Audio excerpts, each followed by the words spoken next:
നമസ്കാരം എല്ലാ പ്രിയപ്പെട്ട പ്രേക്ഷകർക്കും പുതിയൊരു ദിവസത്തിന്റെ തുടക്കത്തിലേക്ക് രാവിലെയിലേക്ക് സ്വാഗതം. വാർത്തകളൊക്കെ അത്ഭുതപ്പെടുത്തുന്നതും അല്ലെങ്കിൽ ഞെട്ടിക്കുന്ന വാർത്തകളുമാണ് വരുന്നത്. എല്ലാവർക്കും അറിയാവുന്നതുപോലെ ഇന്നലെ തീർത്തും അപ്രതീക്ഷിതമായിട്ടായിരുന്നു ശബരിമലയിലെ സ്വർണ്ണക്കൊള്ള അന്വേഷിക്കുന്ന പ്രത്യേക അന്വേഷണ സംഘം തന്ത്രി കണ്ഠര് രാജീവരെ അറസ്റ്റ് ചെയ്തത്. അപ്രതീക്ഷിത നീക്കത്തിൽ സത്യത്തിൽ ഈ സ്വർണ്ണക്കൊള്ളയുമായി ബന്ധപ്പെട്ട് ആരൊക്കെ കുറ്റവാളികളാണോ അവരെല്ലാം അറസ്റ്റ് ചെയ്യപ്പെടണമെന്ന് പറഞ്ഞിരുന്നവർ പോലും ഞെട്ടിയിരിക്കുകയാണ്. അടുത്ത ഘട്ടത്തിൽ SIT എങ്ങോട്ടാകും പോകുന്നത്, ആരായിരിക്കും SITയുടെ പിടിയിലേക്ക് അടുത്തതായി എത്തുന്നത് എന്നതൊക്കെ രാഷ്ട്രീയ വൃത്തങ്ങളിൽ വലിയ ചർച്ചയാവുന്ന സമയമാണ്. സ്വാഭാവികമായും കസ്റ്റഡിയിൽ SIT കണ്ഠര് രാജീവരെ ആവശ്യപ്പെടാൻ ഒരുങ്ങി നിൽക്കുന്ന ഒരു സാഹചര്യമാണ്. കൂടുതൽ അന്വേഷണത്തിലേക്ക്, കൂടുതൽ വിശദാംശങ്ങൾ ശേഖരിക്കുന്നതിലേക്കാണ് SIT കടക്കുന്നത്. അതുതന്നെയാണ് ഈ ദിവസത്തെ ഏറ്റവും പ്രധാനപ്പെട്ട വാർത്ത. എല്ലാ വിശദാംശങ്ങളിലേക്കും നമുക്ക് എത്താം. ആദ്യം തലക്കെട്ടുകൾ. ശബരിമല സ്വർണ്ണക്കൊള്ളയിൽ തന്ത്രിയെ കസ്റ്റഡിയിൽ വാങ്ങാൻ അന്വേഷണ സംഘം. തന്ത്രിയുടെ സാമ്പത്തിക ഇടപാട് അന്വേഷിക്കണമെന്ന SIT. ആചാര ലംഘനം നടത്തി ഗൂഢാലോചനയിൽ പങ്കാളിയായെന്ന് റിമാൻഡ് റിപ്പോർട്ട്.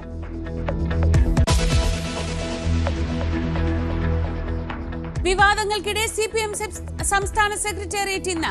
ശബരിമല സ്വർണ്ണക്കൊള്ളയും ചർച്ചയാകും. AK ബാലന്റെ ജമാഅത്തെ ഇസ്ലാമി പരാമർശവും സംസ്ഥാന സെക്രട്ടേറിയറ്റിലേക്ക്.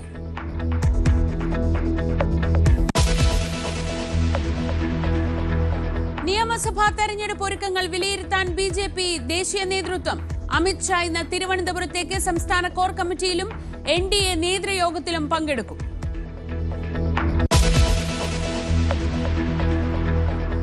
കേരള ഹൈക്കോടതിയുടെ പുതിയ ചീഫ് ജസ്റ്റിസായി ജസ്റ്റിസ് സൗമിൻ സെൻ ഇന്ന് ചുമതലയേൽക്കും. സത്യപ്രതിജ്ഞ രാവിലെ 11-ന് ലോക് ഭവനിൽ.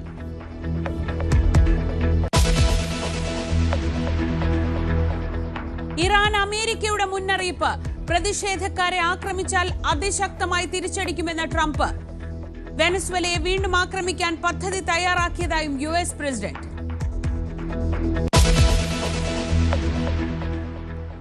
ഏറ്റവും പ്രധാനപ്പെട്ട വാർത്തയിലേക്ക്. ശബരിമല സ്വർണ്ണക്കൊള്ളയിൽ കൂടുതൽ അന്വേഷണത്തിന് തന്ത്രി കണ്ഠര് രാജീവരെ കസ്റ്റഡിയിൽ വാങ്ങാൻ അന്വേഷണ സംഘം. ചൊവ്വാഴ്ച തന്ത്രി ജാമ്യാപേക്ഷ നൽകുന്നതിന് മുൻപ് തന്നെ കസ്റ്റഡിയിൽ വാങ്ങാനാണ് SITയുടെ നീക്കം. MG മിഥുൻ വിവരങ്ങളുമായി. Mithun, good morning. തുടക്കത്തിൽ ഞാൻ പറഞ്ഞതുപോലെ ഒരുപക്ഷെ ഈ വിഷയത്തിൽ കടുത്ത നിലപാട് എടുക്കുന്നവരെ പോലും ഞെട്ടിച്ചുകൊണ്ടായിരുന്നു ഇന്നലെ SITയുടെ ഭാഗത്തുനിന്ന് അപ്രതീക്ഷിതമായി തന്ത്രിയെ കസ്റ്റഡിയിൽ എടുക്കുന്ന നീക്കവും പിന്നീട് അറസ്റ്റ് രേഖപ്പെടുത്തുന്ന സാഹചര്യവുമൊക്കെ ഉണ്ടായത്. പക്ഷെ അപ്പോഴും രാഷ്ട്രീയമായ ചില ആരോപണങ്ങളുണ്ട്. എന്തുകൊണ്ട് കടകംപള്ളിക്ക് നേരെ, കടകംപള്ളിയുടെ കാര്യത്തിൽ എന്താണ് തുടർ നടപടി എന്ന ചോദ്യങ്ങൾ ഉണ്ടാവുന്നുണ്ട്. പക്ഷേ തന്ത്രിയുടെ കാര്യത്തിൽ അറിയേണ്ടത് സാമ്പത്തിക ഇടപാടുകൾ ഉണ്ടായിട്ടുണ്ടോ, ഈ സൗഹൃദത്തിനും അപ്പുറം എന്തൊക്കെ ബന്ധങ്ങൾ ഇവർ തമ്മിലുണ്ട് എന്നതൊക്കെയാണ്. അതാണ് SITക്ക് അറിയേണ്ടതും. എന്താണ് SITയുടെ തുടർ നീക്കങ്ങൾ? ശ്രീ സൂചിപ്പിച്ച പോലെ തന്നെ എന്തായാലും തിങ്കളാഴ്ച തന്നെ ഈ കസ്റ്റഡി അപേക്ഷ നൽകി കസ്റ്റഡിയിൽ വാങ്ങിക്കൊണ്ട് തന്ത്രിയെ കൂടുതൽ ചോദ്യം ചെയ്യുന്ന നടപടികളിലേക്ക് കടക്കാൻ ഒരുങ്ങിയാണ് SIT എന്നുള്ളത് തന്നെയാണ്. നമുക്കറിയാം ഈ ഒരു വിഷയത്തിൽ കഴിഞ്ഞ കുറച്ച് നാളുകളായി, അതായത് കൂടുതൽ ഉന്നതരകളിലേക്കൊക്കെ ഈ ഒരു അന്വേഷണം നീങ്ങുമെന്നുള്ള സൂചനകളുണ്ടായിരുന്നു. അതിൻ്റെ ഒരു തുടക്കം മാത്രമായി തന്നെ നമുക്കിതിനെ കരുതേണ്ടിയിരിക്കുന്നു തന്ത്രിയുടെ ഈ അറസ്റ്റുമായി ബന്ധപ്പെട്ട് എന്നുള്ളത് തന്നെയാണ്. അതായത് തന്ത്രിയും ഉണ്ണികൃഷ്ണൻ പോറ്റിയുമായി സാമ്പത്തിക ഇടപാടുകൾ നടന്നിട്ടുണ്ട്. ഇതിൻ്റെ ചില നിർണായക രേഖകൾ SITക്ക് ലഭ്യമായിട്ടുണ്ട് എന്നുള്ളതാണ് നമുക്ക് ലഭ്യമാകുന്ന വിവരം. അതുകൂടാതെ തന്നെ ഈ രേഖകളിൽ കൂടുതൽ, അതായത് ഇവർ എവിടെ വെച്ചാണ് പരിചയപ്പെട്ടത്, നിലവിലെ സാഹചര്യത്തിൽ ശ്രീരാമപുരം ക്ഷേത്രത്തിൽ വെച്ച്, അതായത് ബംഗളൂരുവിൽ വെച്ചാണ് ഇങ്ങനെ ഒരു ബന്ധം ഈ പോറ്റിയും തന്ത്രിയുമായി തുടങ്ങുന്നത് എന്നുള്ള രീതിയിലുള്ള ചില കണ്ടെത്തലുകളാണ് SITയുടെ ഭാഗത്തു നിന്ന് പറയുന്നത്. അതായത് 20 വർഷത്തോളമുള്ള പരിചയം SIT കണ്ടെത്തിയതനുസരിച്ച് ഈ പോറ്റിയെ ശബരിമലയിൽ കയറ്റിയതിൽ ഉൾപ്പെടെ തന്ത്രിയുടെ ഒരു പങ്ക് അത് വ്യക്തമാകുന്നു എന്നുള്ളത് തന്നെയാണ്. ഒപ്പം തന്നെ പത്മകുമാർ പറഞ്ഞ ആ ദൈവ തുല്യൻ ആര് എന്നതിൽ അത് തന്ത്രിയാണ് എന്ന വാദം അത് കൂടുതൽ ബലപ്പെടുന്ന തരത്തിലേക്ക് പോവുകയും ചെയ്യുന്നുണ്ട് എന്നുള്ളത് തന്നെയാണ്. എന്തായാലും കൂടുതൽ ഉന്നതരിലേക്ക് അന്വേഷണം നീങ്ങുന്നു എന്നത് നമുക്ക് കരുതേണ്ടിയിരിക്കുന്നു. അതായത് നേരത്തെ തന്നെ ശ്രീജ സൂചിപ്പിച്ചതുപോലെ തന്നെ കടകംപള്ളി സുരേന്ദ്രനിലേക്ക് എന്തുകൊണ്ട് അന്വേഷണം എത്തുന്നില്ല? ഒപ്പം തന്നെ ഈ അന്നത്തെ ഭരണസമിതിയിൽ A പത്മകുമാർ പ്രസിഡന്റായിരുന്ന കാലത്ത് അന്നത്തെ ഭരണസമിതിയിൽ ഉണ്ടായിരുന്ന KT ശങ്കരദാസ് ഇപ്പോഴും വെളിയിൽ കഴിയുകയാണ്. ഇവരെയൊക്കെ എന്തുകൊണ്ട് അറസ്റ്റ് ചെയ്യുന്നില്ല, അല്ലെങ്കിൽ അവർക്കെതിരെ എന്തുകൊണ്ട് കടുത്ത നടപടികളിലേക്ക് അന്വേഷണ സംഘം നീങ്ങുന്നില്ല എന്നൊരു വിമർശനം ഇപ്പോഴും ഉയരുന്നുണ്ട്. അതായത് തന്ത്രിയെ സപ്പോർട്ട് ചെയ്തൊക്കെ സ്വാഭാവികമായും ഒരു കേസ് വരുമ്പോൾ രണ്ടു വശത്തും ആളുള്ളത് പോലെ തന്നെ ഇപ്പോൾ തന്ത്രിക്കെതിരായ ഈ വിഷയം വന്നപ്പോൾ തന്ത്രിയെ അറസ്റ്റ് ചെയ്യുന്ന നടപടികളൊക്കെ വന്നപ്പോൾ അതേ രീതിയിൽ തന്നെ സോഷ്യൽ മീഡിയയിലും ഒപ്പം തന്നെ വ്യാപകമായ പ്രചരണങ്ങളൊക്കെ നടക്കുന്നുണ്ട്. അതായത് കട്ടവരെ കിട്ടാത്തതുകൊണ്ട് കിട്ടിയവരെ എടുത്ത് ഇത്തരത്തിൽ അന്വേഷണ സംഘം അറസ്റ്റ് ചെയ്ത് മുന്നോട്ട് പോവുകയാണെന്ന രീതിയിലുള്ള ചില ബാലിശമായ കാര്യങ്ങളൊക്കെ എന്തായാലും ഏതെങ്കിലും അത്തരത്തിലുള്ള ചർച്ചകളൊക്കെ നടക്കുന്നുണ്ട്. പക്ഷേ സ്വാഭാവികമായി നമുക്കറിയാം ഇത്രയും പ്രധാനപ്പെട്ട ശബരിമല ക്ഷേത്രത്തിൽ തന്നെ ഏറ്റവും പ്രധാനപ്പെട്ട വ്യക്തികളിൽ ഒരാളാണ് ഈ തന്ത്രി കണ്ഠരര് രാജീവർ എന്ന് പറയുന്നത്. അപ്പോൾ ആ ആളെ ഇത്തരത്തിൽ അന്വേഷണ സംഘം അറസ്റ്റ് രേഖപ്പെടുത്തുമ്പോൾ സ്വാഭാവികമായും ഇത്തരത്തിലുള്ള ഒരു രീതിയിലുള്ള ഏതെങ്കിലും ഒരു തെളിവ് കിട്ടിയതിൻ്റെ അടിസ്ഥാനത്തിൽ മാത്രമായിരിക്കില്ല എന്നുള്ളത് തന്നെയാണ്. കൂടുതൽ നിർണായക തെളിവുകൾ അല്ലെങ്കിൽ സ്വർണ്ണക്കൊള്ളയുമായി ബന്ധപ്പെട്ട ഈ തന്ത്രിയുമായി ബന്ധിപ്പിക്കുന്ന തരത്തിലുള്ള കൃത്യമായ വിവരങ്ങൾ ലഭിച്ചതിൻ്റെ അടിസ്ഥാനത്തിൽ കൂടിയാകാം സ്വാഭാവികമായും ഇങ്ങനെ ഒരു നടപടിയിലേക്ക് അന്വേഷണ സംഘം കടന്നതെന്നുള്ളത് തന്നെയാണ്. എന്തായാലും ഇനി കൂടുതൽ ചോദ്യം ചെയ്യേണ്ടതായിട്ടുണ്ട്. ഈ പോറ്റിക്ക് പുറമെ മറ്റുള്ളവർ, അതായത് ഈ അറസ്റ്റിലായിട്ടുള്ള പങ്കജ് ഭണ്ഡാരി, കൂടാതെ തന്നെ ഈ ബെല്ലാരിയിലെ സ്വർണ്ണ വ്യാപാരിയായിട്ടുള്ള ഗോവർദ്ധൻ ഉൾപ്പെടെയുള്ളവരുമായി ഏതെങ്കിലും തരത്തിൽ തന്ത്രിക്ക് ബന്ധമുണ്ടോ, അല്ലെങ്കിൽ ഈ സ്വർണം കൊള്ള നടത്തിയതിൽ ഈ സ്വർണം കടത്തിയതുമായി ബന്ധപ്പെട്ട ഏതെങ്കിലും തരത്തിലുള്ള ഇടപെടൽ ഈ പോറ്റിയുമായി ചേർന്നുകൊണ്ടുള്ള ചില ഗൂഢാലോചനകൾ തന്ത്രി നടത്തിയിട്ടുണ്ടോ എന്നടക്കമുള്ള കാര്യങ്ങളിൽ വ്യക്തത തേടുകയാണ് അന്വേഷണ സംഘം എന്നുള്ളത് തന്നെയാണ്. അതിൻ്റെ നിർണായക തെളിവുകൾ കണ്ടെത്തേണ്ടതായിട്ടുണ്ട്. അതിന് കൂടുതൽ ചോദ്യം ചെയ്യണം. കൂടാതെ ആദ്യഘട്ടങ്ങളിലൊക്കെ തന്ത്രിയെ ഇതിനു മുമ്പ് ചോദ്യം ചെയ്തിരുന്നു. തന്ത്രിയുടെ മൊഴി വീട്ടിലെത്തി രേഖപ്പെടുത്തിയൊക്കെ ചെയ്തിരുന്നു. അന്നും ചില വാദങ്ങളൊക്കെ തന്ത്രിയുടെ ഭാഗത്തുനിന്നുണ്ടായിരുന്നു. തനിക്ക് ഇതിനെക്കുറിച്ചൊന്നും അറിയില്ലായിരുന്നു, തന്നെ ഈ കാര്യങ്ങളൊന്നും അറിയിച്ചിരുന്നില്ലായിരുന്നു. ഭരണസമിതി അംഗങ്ങളൊന്നും തന്നെ അറിയിക്കാതെയാണ് ഈ ഒരു സ്വർണ്ണപ്പാളികൾ സ്വർണം പൂശുന്നതിന് വേണ്ടിയൊക്കെ കൈമാറിയത്. തന്നെ അറിയിക്കണം എന്നുള്ളൊരു ചട്ടമുണ്ട് എങ്കിൽ പോലും തന്നെ അങ്ങനെ ഒരു സാഹചര്യം ഉണ്ടായില്ല എന്നുള്ളതാണ്. പക്ഷേ ആ വാദങ്ങളൊക്കെ ഇപ്പോൾ തന്നെ പൊളിഞ്ഞു വീഴുന്ന ഒരു സാഹചര്യം. എന്തായാലും നിലവിൽ കൂടുതൽ വകുപ്പുകൾ ഇത്തരത്തിൽ തന്ത്രിക്കെതിരെ ചുമത്തിയിട്ടുണ്ട്. അതായത് നമുക്ക് ലഭ്യമാകുന്ന വിവരങ്ങൾ നിയമം വിദഗ്ധരൊക്കെ ചൂണ്ടിക്കാണിക്കുന്നതനുസരിച്ച് നിലവിൽ തന്ത്രിക്കെതിരെ ചുമത്തിയിരിക്കുന്ന വകുപ്പുകൾ പ്രകാരം ജീവപര്യന്തം ശിക്ഷ അനുഭവിക്കാവുന്ന തരത്തിലുള്ള വകുപ്പുകളാണ്, അത്തരത്തിലുള്ള ഗുരുതരമായിട്ടുള്ള വകുപ്പുകളാണ് തന്ത്രിക്കെതിരെ ചുമത്തിയിരിക്കുന്നത്. അതിൽ ഏറ്റവും പ്രധാനമായി അറിയേണ്ടത് ആചാരപരമായ ലംഘനങ്ങൾക്ക് തന്ത്രി കൂട്ടുനിന്നു എന്ന ആരോപണം ഈ റിമാൻഡ് റിപ്പോർട്ടിൽ നിന്നും ഒക്കെ നമുക്ക് കിട്ടുന്നുണ്ട്. ആചാരപരമായിട്ട് തന്ത്രി ചെയ്യേണ്ട കാര്യങ്ങൾ ചെയ്തില്ലെന്ന് മാത്രമല്ല, ആചാര ലംഘനത്തിന് കൂട്ടുനിന്നുവെന്ന്. അതിനപ്പുറത്ത് ഇതിൽ ഈ ഗൂഢാലോചന നടന്നതിൽ, ഈ സ്വർണ്ണപ്പാളി ഇളക്കിക്കൊണ്ടുപോയി അതിൽ നിന്ന് സ്വർണം മാറ്റിയെടുക്കുന്ന ഈ ഗൂഢാലോചനയിൽ തന്ത്രി പങ്കാളിയായിട്ടുണ്ടോ? ഇതാണ് പ്രധാനപ്പെട്ട ചോദ്യം. അതിന് മുകളിലേക്ക് ഈ ഗൂഢാലോചനയുടെ കണ്ണികളുണ്ടോ? പ്രത്യേകിച്ച് രാഷ്ട്രീയ നേതൃത്വത്തിലേക്ക് അടക്കം പോയിട്ടുണ്ടോ? ഈ അന്വേഷണത്തിന്റെ ഈ ഘട്ടത്തിൽ വളരെ രഹസ്യമായിട്ടാണ് എല്ലാ കാര്യങ്ങളും SIT ചെയ്തത്. പ്രത്യേകിച്ച് പത്മകുമാറിന്റെ ജാമ്യാപേക്ഷയിൽ ഉൾപ്പെടെ തന്ത്രിയെപ്പറ്റി ഒരു പരാമർശവും പോലും ഇല്ലാതെ അവർ ഒരു മുൻകൂർ ജാമ്യാപേക്ഷ പോകുന്നത് പോലും മാറ്റി നിർത്തിയിട്ടുണ്ട്. അപ്പോൾ അങ്ങനെയാണെങ്കിൽ SITയുടെ പക്കൽ വളരെ കൃത്യമായ തെളിവുകൾ ഉണ്ട് എന്നാണോ അനുമാനിക്കേണ്ടത്? അതിനു മുകളിലേക്ക് ഈ അന്വേഷണം പോകുന്ന ഒരു സാഹചര്യം ഉണ്ടാകുമോ? എന്താണ് പൊതുവെ വിലയിരുത്തപ്പെടുന്നത്? ശ്രീജ, നേരത്തെ ഈ പങ്കജ് ഭണ്ഡാരിയും ഒപ്പം തന്നെ ഗോവർദ്ധനെയും അറസ്റ്റ് ചെയ്യുന്ന ആ ഒരു ഘട്ടത്തിൽ ചില നിർണായക കണ്ടെത്തലുകൾ SITക്ക് ലഭ്യമായിരുന്നു. അതായത് ഇവർ മൂന്നുപേരും ചേർന്നായിരുന്നു. അതായത് ഉണ്ണികൃഷ്ണൻ പോറ്റിയും പങ്കജ് ഭണ്ഡാരിയും ബെല്ലാരിയിലെ ഈ സ്വർണ്ണ വ്യാപാരിയായിട്ടുള്ള ഗോവർദ്ധൻ, ഇവർ മൂന്നുപേരും ചേർന്നാണ് ഈ സ്വർണ്ണക്കൊള്ള നടത്തുന്നതിന് വേണ്ടിയുള്ള ഗൂഢാലോചനകൾ നടത്തിയത്. പക്ഷേ അപ്പോഴും ഒരു സംശയം ബലപ്പെട്ടിരുന്നു. അതായത് ഇവർ മൂന്നുപേരും വിചാരിച്ചാൽ ഇങ്ങനെ ശബരിമലയിൽ നിന്ന് വളരെ ഈസിയായി ഈ സ്വർണ്ണപ്പാളികളും മറ്റ് കാര്യങ്ങളും ഒക്കെ കടത്തിക്കൊണ്ട് വരാൻ സാധിക്കുമോ എന്നുള്ളൊരു ചോദ്യം അല്ലെങ്കിൽ അത്തരത്തിലുള്ള സംശയം ബലപ്പെടുകയും ചെയ്യുന്നു. ഒപ്പം തന്നെ അതിന് ശബരിമലയിൽ നിന്ന് ഏറ്റവും സ്വാധീനമുള്ള ഒരു വ്യക്തിയുടെ പക്കൽ നിന്ന് അവരുടെ ഭാഗത്തു നിന്ന് ഏതെങ്കിലും തരത്തിലുള്ള സഹായങ്ങൾ ലഭിച്ചാൽ മാത്രമേ ഇത് ഈ രീതിയിൽ ഇവരുടെ ഈ ഗൂഢാലോചനയുടെ ഭാഗമായി അവർ എങ്ങനെയാണോ അത് പ്ലാൻ ചെയ്തത് അത് കൃത്യമായി നടപ്പിലാക്കാൻ സാധിക്കും എന്നുള്ളൊരു വിലയിരുത്തൽ SITക്ക് ഉണ്ടായിരുന്നു. അത് ചെയ്ത് നൽകിയത് ആരാണ് എന്നുള്ളതാണ് ഒരു ചോദ്യം ഉണ്ടായിരുന്നത്. മറ്റൊന്ന്, ഏതെങ്കിലും ശബരിമലയിലെ ഒരു ഉദ്യോഗസ്ഥർ വിചാരിച്ചാൽ മാത്രം ഇത് നടക്കില്ല എന്നുള്ളതാണ്. ഭരണസമിതിയിലെ അംഗങ്ങൾ വിചാരിച്ചാൽ അല്ലെങ്കിൽ ഭരണസമിതി വിചാരിച്ചാൽ കൂടി മാത്രമേ ഇങ്ങനെ ഒരു തട്ടിപ്പ് നടത്താൻ അല്ലെങ്കിൽ ഇങ്ങനെ ഒരു സ്വർണ്ണക്കൊള്ള നടത്താൻ സാധിക്കൂ എന്നുള്ളൊരു സംശയം അല്ലെങ്കിൽ അങ്ങനെയുള്ള ചില വിലയിരുത്തൽ കൂടി അന്വേഷണ സംഘത്തിനുണ്ടായിരുന്നു. അക്കാര്യത്തിലൊക്കെയാണ് ഇപ്പോൾ ഈ തന്ത്രിയുടെ അറസ്റ്റിലൂടെ കൂടി നമുക്ക് അതിൻ്റെ കൂടുതൽ വിവരങ്ങൾ കൂടി ലഭ്യമാകുന്നത്. അതായത് ഇതിൻ്റെ ഗൂഢാലോചന നടത്തിയതിൽ പങ്കാളികളായിരുന്ന ഈ മൂന്ന് പേർക്ക് സഹായം ചെയ്തു നൽകിയത് ഇപ്പോൾ ശബരിമല ശബരിമലയിൽ നിന്ന് സഹായം ചെയ്ത് നൽകിയത് തന്ത്രിയാണ് എന്നുള്ള കൃത്യമായ രീതിയിലുള്ള വിവരങ്ങൾ SITക്ക് ലഭ്യമാകുന്നു എന്നുള്ളതാണ്. അതായത് തന്ത്രി മൗനാനുവാദം നൽകുന്നു ഈ സ്വർണ്ണപ്പാളികൾ നൽകുന്നതുമായി ബന്ധപ്പെട്ട്.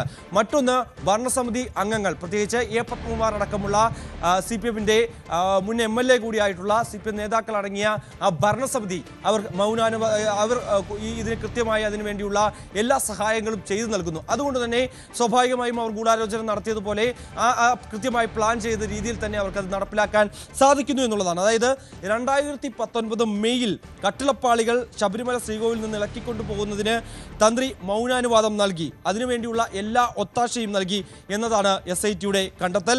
കട്ടിളപ്പാളികൾ ഒപ്പം തന്നെ ഇത് ഇളക്കുന്ന സമയത്തും 1 മാസത്തിന് ശേഷം അവ തിരികെ സ്ഥാപിക്കുന്ന ആ വേളയിൽ പോലും കണ്ഠരർ രാജീവർ സന്നിധാനത്ത് ഉണ്ടായിരുന്നു എന്നുള്ളതാണ് SIT പറയുന്നത്. അതായത് മുൻവാദങ്ങളെല്ലാം തള്ളുന്നതാണ്. അതായത് നേരത്തെ ആ സമയത്ത് ഇത് സ്വർണ്ണപ്പാളികൾ അവിടെ നിന്ന് കൊണ്ടുപോകുമ്പോഴും ഈ കട്ടിളപ്പാളികളൊക്കെ കൊണ്ടുപോകുന്ന വേളയിലൊക്കെ തന്നെ താൻ അറിഞ്ഞിരുന്നില്ല, താൻ അവിടെ ഉണ്ടായിരുന്നില്ല എന്നായിരുന്നു അതിലൂടെ വാദം. അതൊക്കെ ഇപ്പോൾ പൊളിയുന്നു എന്നുള്ളത് തന്നെയാണ്. അതിൻ്റെ കൃത്യമായ തെളിവുകൾ SIT ശേഖരിക്കുകയും ചെയ്തിട്ടുണ്ട്. മറ്റൊന്ന്, ഈ കട്ടിളപ്പാളികൾ ഇളക്കുന്ന സമയത്ത് ഇതിന് പുറമെ അതായത് ഈ ഘട്ടങ്ങളിൽ ആചാര ലംഘനം നടക്കുന്നു എന്ന് ബോധ്യമായിട്ടും ഇത് അറിഞ്ഞിട്ടും തന്ത്രി തടഞ്ഞില്ല എന്നുള്ളതാണ് മറ്റൊരു പ്രധാനപ്പെട്ട ആരോപണം. ഇത് ഉണ്ണികൃഷ്ണൻ പോറ്റിയുമായിട്ടുള്ള ഗൂഢാലോചനയുടെ ഭാഗമാണ് എന്നും SIT വാദിക്കുന്നു. അതായത് മുൻകൂട്ടി തയ്യാറാക്കിയ ഒരു തിരക്കഥയുടെ ഭാഗമായി മാത്രമാണ് ഇങ്ങനെ ഒരു നടപടി സ്വീകരിച്ചത്. അതുകൊണ്ട് തന്നെയാണ് തന്ത്രി ആ ഘട്ടത്തിൽ ഒന്നും തന്നെ മിണ്ടാതിരുന്നത് എന്നുള്ളതാണ് ഇപ്പോൾ SITയുടെ കണ്ടെത്തലിൽ വരുന്നത്. അതായത് 2 പതിറ്റാണ്ട്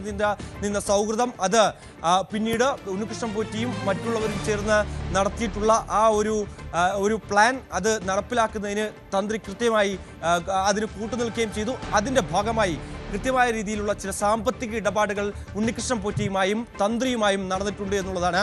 അതിൻ്റെ രേഖകൾ കണ്ടെത്തുക എന്നുള്ള വലിയ വെല്ലുവിളി SITക്ക് മുമ്പിലുണ്ട്.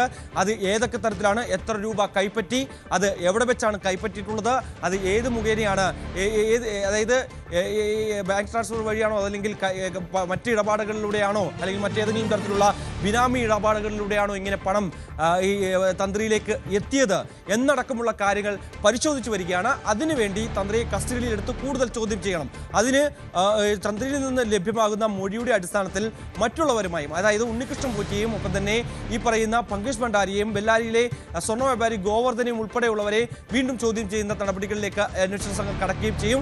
മറ്റൊന്ന്, നമ്മൾ ഇതിലെ ഏറ്റവും പ്രധാനപ്പെട്ട, അതായത് ഈ ദൈവതുല്യൻ എന്ന് പറയുന്നത് തന്ത്രിയാണെന്ന് നമ്മളിപ്പോൾ ആ വാദം ബലപ്പെടുന്ന തരത്തിലേക്ക് പോകുന്നുണ്ട്.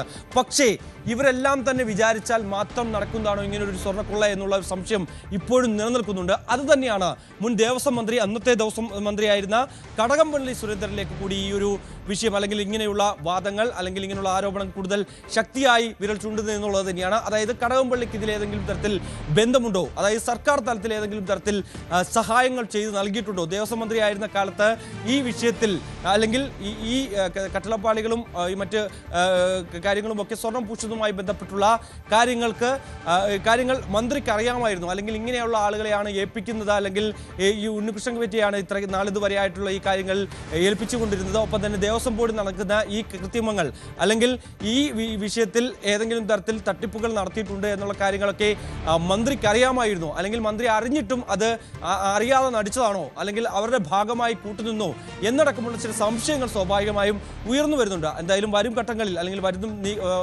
ദിവസങ്ങളിലൊക്കെ കൂടുതൽ ചോദ്യം ചെയ്യലിനായി കടകംപള്ളി സുരേന്ദ്രനെ ഒരിക്കൽ കൂടി വിളിച്ചു വരുത്തേക്കാമെന്നുള്ള വിവരങ്ങൾ ഈ ഒരു ഘട്ടത്തിൽ പുറത്തു വരുന്നുണ്ട്. അത് CPMനെ സംബന്ധിച്ച് ഇപ്പോഴത്തെ ഈ ഒരു വിഷയം, അല്ലെങ്കിൽ ഇപ്പോഴത്തെ ഈ തന്ത്രിയുടെ അറസ്റ്റിലൂടെ ഇപ്പോൾ കൂടുതൽ പ്രതിരോധത്തിലാകുന്ന ഇടതുമുന്നണി തന്നെയാണ് എന്നുള്ളത് തന്നെയാണ്. അതായത് ഒരു കൂട്ടമായ രീതിയിൽ, അതായത് ഭരണസമിതി അംഗങ്ങളും സർക്കാർ തലത്തിലും ഉദ്യോഗസ്ഥ തലത്തിലും ഒപ്പം തന്നെ തന്ത്രിയും ഉൾപ്പെടെ ഈ ഒരു കൊള്ളക്കടത്തിന്, ഈ ഒരു സ്വർണ്ണ കൊള്ളയ്ക്ക് കൂട്ടുനിന്നു എന്നടക്കമുള്ള നിർണായക വിവരങ്ങളാണ് SITയുടെ ഭാഗത്തുനിന്ന് വരുന്നത്. അതിൽ എന്തുകൊണ്ട് സർക്കാരിൻ്റെ സംവിധാനങ്ങൾ ഈ ഒരു വിഷയത്തിൽ ചലിച്ചില്ല, അത് എന്തുകൊണ്ട് മുൻകൂട്ടി കാണാൻ സാധിച്ചില്ല, അല്ലെങ്കിൽ ഇങ്ങനെ ഒരു കൊള്ള നടക്കുന്നു, അല്ലെങ്കിൽ ഇങ്ങനെ ഒരു ഗൂഢാലോചനയുടെ ഭാഗമായി ശബരിമലയിൽ നിന്ന് ഇങ്ങനെയൊക്കെ സാധനങ്ങൾ കടത്തിക്കൊണ്ടു പോകുന്നു, ആ വിവരങ്ങൾ എന്തുകൊണ്ട് ശ്രദ്ധയിൽപ്പെട്ടില്ല എന്നുള്ള സ്വാഭാവികമായിട്ടുള്ള ചോദ്യങ്ങൾ നാനാകോണിൽ ഉയർന്നുണ്ട്. അത് തന്നെയാണ് പ്രതിപക്ഷവും BJP ഉൾപ്പെടെയുള്ള രാഷ്ട്രീയ പാർട്ടികളൊക്കെ ചോദിച്ചുകൊണ്ട് ഇരിക്കുകയും ചെയ്തത്. ഇക്കാര്യത്തിൽ കൃത്യമായ മറുപടി സർക്കാർ തന്നെ നൽകേണ്ടിയിരിക്കുന്നു. പ്രത്യേകിച്ച് വരാൻ പോകുന്ന നിയമസഭാ തെരഞ്ഞെടുപ്പിൽ ഇത് വലിയ ചർച്ചാ വിഷയമാകാൻ പോകുന്ന ഒരു കാര്യം തന്നെയാണ്. ഇപ്പോൾ സൈബറിടങ്ങളിലും ഒക്കെ വലിയ രീതിയിൽ വ്യാപകമായി തന്ത്രിയാണ് പോറ്റിയെ കയറ്റിയത്, തന്ത്രിയാണ് ഇതിനെല്ലാം കാരണം, സഖാക്കളല്ല എന്ന രീതിയിലുള്ള ചില വ്യാപകമായിട്ടുള്ള പ്രചരണങ്ങളൊക്കെ നടക്കുന്നുണ്ട്. പക്ഷേ അത് എത്രത്തോളം ഈ രീതിയിൽ ഉള്ള പ്രചരണം നടത്തിയാൽ അത് ഇപ്പോൾ CPM ഉണ്ടാക്കിയിരിക്കുന്ന കളങ്കം അത് മാറ്റാൻ സാധിക്കുമെന്നുള്ളതാണ് നമുക്ക് കണ്ടറിയേണ്ടിയിരിക്കുന്നത്. എന്തായാലും നിയമസഭാ തെരഞ്ഞെടുപ്പ് അടുത്തിരിക്കുകയാണ്. ആ ഒരു വേളയിൽ ഇങ്ങനെ കൂടുതൽ പേരിലേക്ക് അന്വേഷണം നീങ്ങുന്നു, കൂടുതൽ കണ്ടെത്തലുകൾ ഉണ്ടാകുന്നു, കൂടുതൽ തെളിവുകൾ SIT ശേഖരിക്കുന്നു. അത് CPM കൂടുതൽ പ്രതിരോധത്തിലാക്കുമെന്നുള്ള കാര്യത്തിൽ സംശയമില്ല. എന്തായാലും തന്ത്രിയെ കൂടുതൽ ചോദ്യം ചെയ്യുന്ന നടപടികളിലൂടെ കൂടുതൽ ഉന്നതരിലേക്ക് കൂടി ഈ ഒരു കേസ് വഴിമാറുമെന്നുള്ളതാണ് നമുക്ക് മനസ്സിലാക്കാൻ സാധിക്കുന്നത്. ശരി, NG മിഥുനാണ് വിശദമായ വിവരങ്ങൾ നൽകിയത്. എന്തായാലും SIT ഈ കേസിലെ ഏറ്റവും നിർണായക ഘട്ടത്തിലേക്കാണ് കടക്കുന്നത്. ഏറ്റവും താഴെത്തട്ടിൽ ഇത് ചെയ്ത, അല്ലെങ്കിൽ ഇത് കടത്തിക്കൊണ്ടുപോയതിനപ്പുറത്തേക്ക് ഇവിടെ നിന്ന് ഇത് കടത്താൻ കഴിയും എന്ന വിവരം നൽകി, അതിനു വേണ്ടി മൗനാനുവാദം നൽകി, അതിനൊപ്പം നിന്നത് ആരൊക്കെ എന്ന നിർണായകമായ ഘട്ടത്തിലേക്കാണ് ഇപ്പോൾ ഈ കേസ് കടക്കുന്നത്. ഇനി ഇന്നലെ റിമാൻഡ് റിപ്പോർട്ട് നൽകിയപ്പോഴാണ് ഇതിൽ പ്രധാനപ്പെട്ട പല വിവരങ്ങളും പുറത്തു വന്നത്. ശബരിമല സ്വർണ്ണക്കൊള്ളയിൽ തന്ത്രിയുടെ സാമ്പത്തിക ഇടപാടിൽ അന്വേഷണം വേണമെന്നാണ് SIT ആവശ്യപ്പെട്ടിരിക്കുന്നത്. കൊല്ലം വിജിലൻസ് കോടതിയിൽ സമർപ്പിച്ച റിമാൻഡ് റിപ്പോർട്ടിലാണ് പരാമർശം. തന്ത്രിയെ ചോദ്യം ചെയ്യേണ്ടത് അനിവാര്യമാണ്. കേസിൽ ഉൾപ്പെട്ട മറ്റ് പ്രതികളുടെ പങ്കിനെക്കുറിച്ച് അന്വേഷിക്കണം. പ്രതികളുടെ കൂട്ടുത്തരവാദിത്വത്തെക്കുറിച്ച് അന്വേഷണം വേണം. തന്ത്രിയുടെ ഫോൺ SIT കസ്റ്റഡിയിൽ എടുത്തിട്ടുണ്ട്. ആചാര ലംഘനം നടത്തി ഗൂഢാലോചനയിൽ പങ്കാളിയായി എന്നാണ് റിപ്പോർട്ടിൽ പറയുന്നത്. ഉണ്ണികൃഷ്ണൻ പോറ്റിക്ക് ദേവസ്വം ബോർഡിന്റെ നിർദ്ദേശപ്രകാരം പാളികൾ നൽകിയപ്പോൾ തന്ത്രി തടഞ്ഞില്ല, മൗനാനുവാദം കൊടുത്തു. ദേവസ്വം മാനുവൽ പ്രകാരം തന്ത്രി ക്ഷേത്ര ചൈതന്യം കാത്തു സൂക്ഷിക്കാൻ ബാധ്യസ്ഥനാണെന്നും റിപ്പോർട്ടിൽ പരാമർശമുണ്ട്. വിനീഷ് വിവരങ്ങളുമായി. വിനീഷ്, ഒരുപക്ഷെ എന്താണ് ഈ വിഷയത്തിൽ തന്ത്രിയുടെ പങ്ക്? തന്ത്രിക്ക് അറിവുണ്ടായിരുന്നതാണോ, മൗനാനുവാദം നൽകിയതാണോ, അതോ ആചാര ലംഘനം ഉണ്ടായെന്ന് അറിഞ്ഞിട്ടും അതിൽ പ്രതികരിക്കാത്തതാണോ? ഇങ്ങനെ പല ചോദ്യങ്ങൾ ആദ്യഘട്ടത്തിൽ തന്നെ ഉയർന്നു വന്നിരുന്നു. അതിനെല്ലാമുള്ള ഉത്തരങ്ങൾ ഈ റിമാൻഡ് റിപ്പോർട്ടിലുണ്ട്. SITയുടെ നിഗമനങ്ങൾ എന്തൊക്കെയാണ്? SIT പറയുന്നതനുസരിച്ച് എത്രത്തോളം ഗുരുതരമായ കുറ്റകൃത്യമാണ്, അല്ലെങ്കിൽ എത്രത്തോളം ഗുരുതരമായ വീഴ്ചകളാണ് തന്ത്രിയുടെ ഭാഗത്തുനിന്നുണ്ടായിട്ടുള്ളത്? തീർച്ചയായും ശ്രീജ, തന്ത്രി ആചാര ലംഘനത്തിന് കൂട്ടുനിന്നു എന്നാണ് റിമാൻഡ് റിപ്പോർട്ടിൽ പ്രധാനമായി തന്നെ പറയുന്നത്. കട്ടിളപ്പാളി കൊണ്ടുപോകാൻ ഒത്താശ ചെയ്തു എന്നും ഉണ്ണികൃഷ്ണൻ പോറ്റിക്ക് പാളികൾ കൈമാറിയത് താന്ത്രിക വിധികൾ പാലിക്കാതെയാണെന്നും റിമാൻഡ് റിപ്പോർട്ടിൽ സൂചിപ്പിക്കുന്നുണ്ട്. ദേവന്റെ ആജ്ഞ വാങ്ങാതെ പാളികൾ കൊണ്ടുപോകാൻ മൗനാനുവാദം നൽകിയെന്നാണ് ഇത് കുറ്റകരമാണെന്നും റിപ്പോർട്ടിൽ പറയുന്നുണ്ട്. ദേവസ്വം ബോർഡ് പോറ്റിക്ക് പാളികൾ കൈമാറിയപ്പോൾ തന്ത്രി തടഞ്ഞില്ല എന്നുമാണ് പ്രത്യേക അന്വേഷണ സംഘത്തിന്റെ കണ്ടെത്തൽ ഉണ്ടായത്. കഴിഞ്ഞ ദിവസം രാത്രി ഏകദേശം ഒരു 7:45 കൂടിയാണ് തന്ത്രിയെ കൊല്ലം വിജിലൻസ് കോടതിയിൽ എത്തിച്ചത്. തുടർന്ന് റിമാൻഡ് ചെയ്യുകയായിരുന്നു. കൊല്ലം വിജിലൻസ് കോടതി ജഡ്ജി ഡോക്ടർ CS മോഹിത്താണ് തന്ത്രിയെ റിമാൻഡ് ചെയ്തത്. തുടർന്ന് തന്ത്രി സ്പെഷ്യൽ ജയിലിലേക്ക് കൂട്ടിക്കൊണ്ടു പോവുകയായിരുന്നു. ആവശ്യമെങ്കിൽ ജയിലിൽ വൈദ്യസഹായം നൽകണമെന്നും കോടതി ഇന്നലെ തന്നെ നിർദ്ദേശം നൽകിയിരുന്നു. കേസിലെ 13ാം പ്രതിയാണ് കണ്ഠരര് രാജീവര്. 2019 മെയ് 18-നാണ് ശ്രീകോവിലെ കട്ടിളപ്പാളികളും പ്രഭാമണ്ഡലപ്പാളികളും അഴിച്ചെടുത്ത് ഉണ്ണികൃഷ്ണൻ പോറ്റിക്ക് കൈമാറുന്നത്. അതേ ദിവസം ഉച്ചപൂജയ്ക്കും അത്താഴപൂജയ്ക്കും തന്ത്രി കണ്ഠരര് രാജീവര് സന്നിധാനത്തുണ്ടായിരുന്നു എന്നാണ് കണ്ടെത്തൽ. അതുപോലെ തന്നെ പാളികൾ മാറ്റി സ്ഥാപിച്ചിരുന്ന സ്ഥലത്ത് കൽത്തൂണുകൾ മാത്രം കാണുന്ന സാഹചര്യവും ഉണ്ടായിരുന്നു. മെയ് 19-ന്, അതായത് പിറ്റേ ദിവസം തന്ത്രി ശ്രീകോവിലിൽ പ്രവേശിക്കുകയും പതിവ് പൂജകൾ നടത്തുകയും ചെയ്തിരുന്നു. ഈ സാഹചര്യത്തിൽ തന്ത്രിക്ക് ഇവ ഇളക്കിയെടുത്ത വിവരം കൃത്യമായി അറിയാമായിരുന്നു എന്നാണ് SIT കണ്ടെത്തിയിരിക്കുന്നതും ഇത്തരത്തിലുള്ള ഒരു റിപ്പോർട്ടാണ് നൽകിയതും.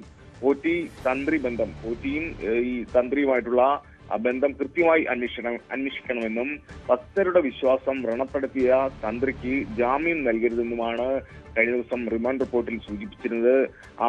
ഇതേസമയം തന്നെ കേസിൽ തന്ത്രി ജാമ്യം ആവശ്യപ്പെട്ടുകൊണ്ട് ഹർജി സമർപ്പിച്ചിട്ടുണ്ട്. ഈ മാസം 13-നകം ശ്രീജ ജാമ്യ ഹർജി പരിഗണിക്കുക. ശരി, വിനീഷാണ് വിവരങ്ങൾ നൽകിയത്. ശബരിമല തന്ത്രി കുടുംബം നാണക്കേടിന്റെ പടുകുഴിയിൽ വീഴുന്നത് ഇതാദ്യമല്ല. ചെങ്ങന്നൂർ മുണ്ടങ്കാവ് താഴമൺ മഠത്തിന്റെ മുഴുവൻ സൽപ്പേരും ചോദ്യം ചെയ്യപ്പെട്ട ആദ്യ സംഭവം ഉണ്ടായത് നമ്മുടെ ഓർമ്മകളിൽ ഉള്ളതുപോലെ 2 പതിറ്റാണ്ട് മുൻപെയാണ്. ഇപ്പോൾ അറസ്റ്റിലായ തന്ത്രി കണ്ഠരര് രാജീവരുടെ പിതൃ സഹോദരനും അന്നത്തെ ശബരിമലയിലെ വലിയ തന്ത്രിയുമായ കണ്ഠരര് മഹേശ്വരന്റെ മകൻ കണ്ഠരര് മോഹനരാണ് അന്ന് കുടുംബത്തിനാകെ നാണക്കേടുണ്ടാക്കിയത്. അന്ന് കോളിളക്കമുണ്ടാക്കിയ ആ കേസിന്റെ, തന്ത്രി കേസ് എന്ന് പിന്നീട് പറഞ്ഞു കേട്ട ആ കേസിന്റെ വിശദാംശങ്ങളിലേക്ക്.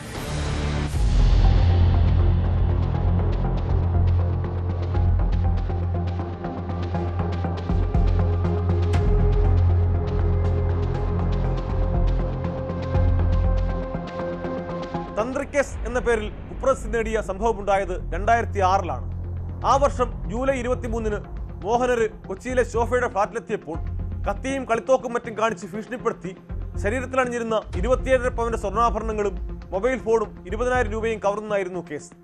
തുടർന്ന് ശാന്ത എന്ന സ്ത്രീയെയും മോഹനരെയും ബലം പ്രയോഗിച്ച് നഗ്നരാക്കി വിവിധ പോസ്റ്റുകളിലെ ഫോട്ടോ എടുത്തു. ഫോട്ടോ പത്രങ്ങളിൽ പ്രസിദ്ധപ്പെടുത്തുമെന്ന് പറഞ്ഞ് ഭീഷണിപ്പെടുത്തി 30 ലക്ഷം രൂപ ആവശ്യപ്പെട്ടതായും പോലീസ് കണ്ടെത്തി.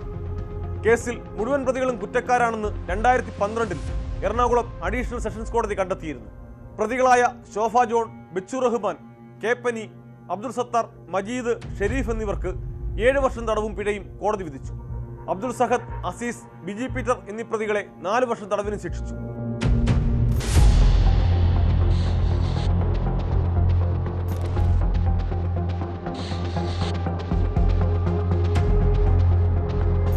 തന്ത്രിയെ കുടുക്കിയതിന്റെ ബുദ്ധികേന്ദ്രം ശോഭ ജോണും ബിച്ചു റഹ്മാനുമാണെന്ന് കോടതി കണ്ടെത്തിയിരുന്നു. തന്ത്രി ഇവരുടെ ഫ്ളാറ്റിലെത്തിയത് അനാശാസ്യത്തിനല്ലെന്ന് വിലയിരുത്തിയ കോടതി മറിച്ചു തെളിയിക്കാൻ പ്രതിഭാഗത്തിന് കഴിഞ്ഞില്ലെന്നും വിധിന്യായത്തിൽ വ്യക്തമാക്കിയിരുന്നു.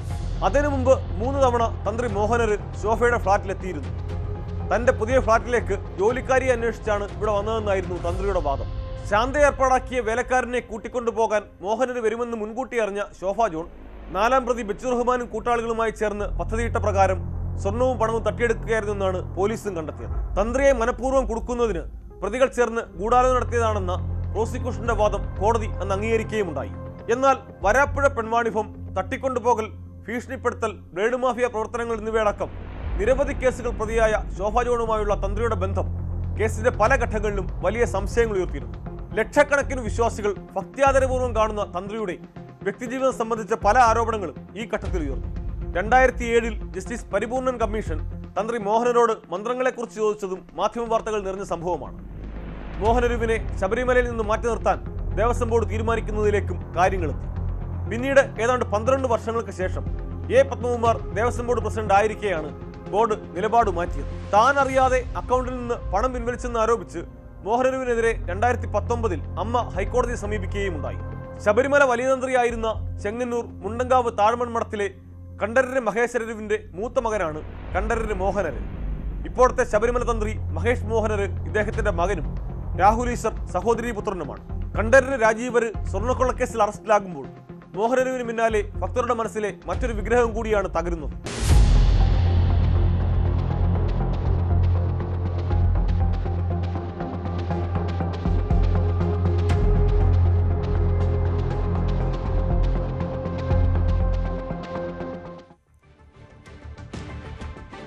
ശബരിമലയുമായി ബന്ധപ്പെട്ട് താഴമൺ തന്ത്രി കുടുംബം വിവാദത്തിൽപ്പെടുന്നത് ഇപ്പോൾ നമ്മൾ ഈ കണ്ട വാർത്തയിൽ മാത്രവുമല്ല.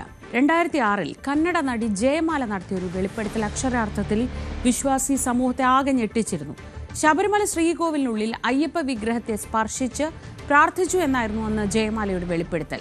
ശ്രീകോവിലിനുള്ളിൽ ഉള്ളവരുടെ സഹായമില്ലാതെ ഇത് സാധ്യമാകില്ല എന്ന വിലയിരുത്തലാണ് അക്കാലം മുതൽ ഇക്കാര്യത്തിലുള്ളത്. തന്ത്രിക്കേസും സ്വർണ്ണക്കൊള്ളയും മാത്രമല്ല താഴ്മൺ തന്ത്രി കുടുംബത്തിനുമേൽ അവമതിയുടെ കരിനിഴൽ വീഴ്ത്തിയിട്ടുള്ളത്. കന്നഡ ചലച്ചിത്ര നടി ജയമാല ശബരിമല ശ്രീകോവിലിൽ കയറി വിഗ്രഹത്തിൽ തൊട്ടുവെന്ന് വെളിപ്പെടുത്തിയത് കേരളത്തിലുണ്ടാക്കിയ കോളിളക്കം ചെറുതായിരുന്നില്ല. 2006-ലായിരുന്നു ജയമാല ഇത്തരത്തിലൊരു വെളിപ്പെടുത്തൽ നടത്തിയത്. ശബരിമലയിൽ സ്ത്രീകൾ പോകുന്നതും വിഗ്രഹത്തിൽ തൊടുന്നതും തെറ്റാണെന്നറിയില്ലായിരുന്നു. തൻ്റെ നാടായ ചിക്കമംഗളൂരിലും കർണാടകയുടെ മറ്റ് ഭാഗങ്ങളിലും ക്ഷേത്രങ്ങളിൽ ആർക്കും കയറി വിഗ്രഹത്തിൽ തൊടാമെന്നും ജയമാല പറഞ്ഞു. 1986-ൽ 27 വയസ്സുള്ളപ്പോഴായിരുന്നു സന്നിധാനത്ത് ജയമാലയുടെ സന്ദർശനം. മുന്നിലെ തിരക്കിൽപ്പെട്ട് ശ്രീകോവിലിനുള്ളിൽ വീണുവെന്നും അയ്യപ്പ വിഗ്രഹത്തിൽ തൊട്ടുവെന്നുമായിരുന്നു ജയമാലയുടെ വെളിപ്പെടുത്തൽ. ഒരാൾ തട്ടി വീണാൽ പോലും വിഗ്രഹത്തിൽ തൊടാനാവില്ലെന്നായിരുന്നു അപ്പോഴത്തെ കണ്ടെത്തൽ. അവിടെ മുതൽ തന്നെ നടിയെ ബോധപൂർവം കയറ്റിയതാണെന്ന വാദം ശക്തമായി. വളരെ മുൻപ് സ്ത്രീകൾ എത്തിയിരുന്നുവെങ്കിലും വിഗ്രഹത്തിൽ തൊടുക എന്നത് അന്നും ഇന്നും അസാധ്യമാണ്. ആദ്യ ഭർത്താവും തെന്നിന്ത്യൻ നടനുമായ പ്രഭാകറുമൊത്താണ് വിഷു സമയത്ത് ജയമാല ശബരിമലയിൽ എത്തിയത്. പ്രഭാകറിന് കാലിൽ ശസ്ത്രക്രിയ നടത്തേണ്ടി വന്നപ്പോൾ അയ്യപ്പനോട് പ്രാർത്ഥിച്ചാൽ അസുഖം മാറുമെന്ന് പലരും നിർദ്ദേശിച്ചിരുന്നു. 18-ാം പടി കയറാനാകില്ലെന്ന് പറഞ്ഞതിനാൽ പിന്നിലെ വഴിയിലൂടെയാണ് പോയത്. ഭർത്താവും കൂടെ ഉണ്ടായിരുന്നു. പ്രമുഖ നടനായതിനാൽ അദ്ദേഹത്തെ പലരും തിരിച്ചറിഞ്ഞിരുന്നു. തിരക്കിൽ താൻ ഭർത്താവിൻ്റെ ഇരുമുടിക്കെട്ട് വാങ്ങി കയ്യിൽ വെച്ചു. തിരക്കിൽ ചെന്നു വീണത് അയ്യപ്പ വിഗ്രഹത്തിന് മുന്നിലാണ്. അത് എങ്ങനെ സംഭവിച്ചുവെന്നറിയില്ല. ഞാൻ ആ പാദങ്ങളിൽ തൊട്ടു പ്രാർത്ഥിച്ചു. അകത്തുണ്ടായിരുന്ന ആരോ എനിക്ക് റോസാപ്പൂവ് തന്നു. പുറത്തിറങ്ങിയപ്പോൾ അനേകം പേർ എൻ്റെ കാൽ തൊട്ട് വന്ദിച്ചു. അയ്യപ്പനെ തൊട്ടയാളെ ഇങ്ങനെ തൊട്ട് പ്രാർത്ഥിക്കുന്നത് കണ്ടപ്പോൾ അയ്യപ്പൻ്റെ മഹത്വം ഞാൻ തിരിച്ചറിഞ്ഞു. ഇങ്ങനെയായിരുന്നു ജയമാലയുടെ വെളിപ്പെടുത്തൽ.